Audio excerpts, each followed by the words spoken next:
सोलापूर कृषी उत्पन्न बाजार समितीच्या निवडणुकीतील नामनिर्देशन पत्र छाननी प्रक्रियेत माजी आमदार तथा बाजार समितीचे माजी चेअरमन दिलीप माने, माजी संचालक सुरेश हसापुरे या दोन प्रमुख नेत्यांच्या विरोधात घेण्यात आलेल्या हरकती फेटाळण्यात आल्याची माहिती सूत्रांकडून देण्यात आली।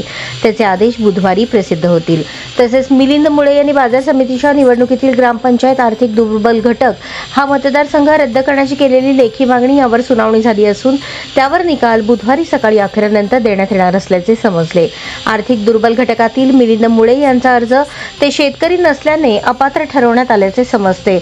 जिल्हा उपनिबंधक तथा निवडणूक निर्णय अधिकारी किरण गायकवाड यांच्या उपस्थितीत कृषी उत्पन्न बाजार समितीच्या शिवदारी सभागृहात अर्ज छाननी प्रक्रिया पार पडली। बाजार समितीची थकबाकी असल्याने अनेकांचे अर्ज नामंजूर करण्यात आले। शेतकरी दाखला आणि शेतकरी नसल्याने बरेच अर्ज अपात्र झाले। या अर्ज छाननीवेळी आलेल्या हरकतींवर जिल्हा उपनिबंधक कार्यालयात सुनावणी घेण्यात येणार आहे। नामनिर्देशन पत्राच्या छाननीवेळेस माजी आमदार दिलीप माने, माजी संचालक सुरेश हसापुरे या दोन्ही प्रमुख नेत्यांच्या उमेदवारी अर्जावर हरकत आल्याने खळबळ उडाली। दक्षिण सोलापूर तालुक्यातील लिंबी चिंचोळी येथील सोसायटी संचालक पिरप्पा घंटे यांनी या हरकती घेतल्या। हसापुरे आणि माने हे विकास सोसायटीचे थकबाकीदार असून सहकारी संस्था अधिनियम 1960 चे कलम 73 अन्वये त्यांचा अर्ज नामंजूर करावा अशी मागणी केली होती। दरम्यान या सुनावणीवेळी घंटे यांनी स्वतः आपले म्हणणे मांडले।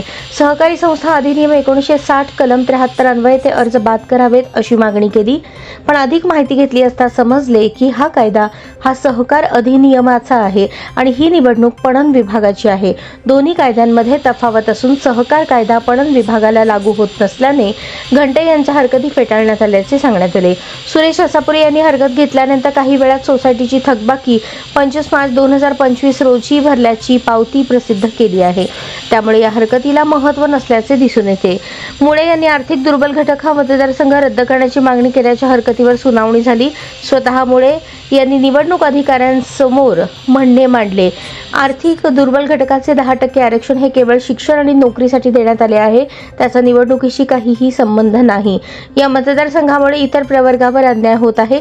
शासनाच्या परिपत्रकात निवडणुकीसाठी उल्लेख नसेल तर या निवडणुकीतून ग्रामपंचायत आर्थिक दुर्बल घटक हा मतदारसंघ काढून टाकावा आणि ही निवडणूक रद्द करावी अशी मागणी त्यांनी कागदोपत्री पुराव्यानिशी केली आहे।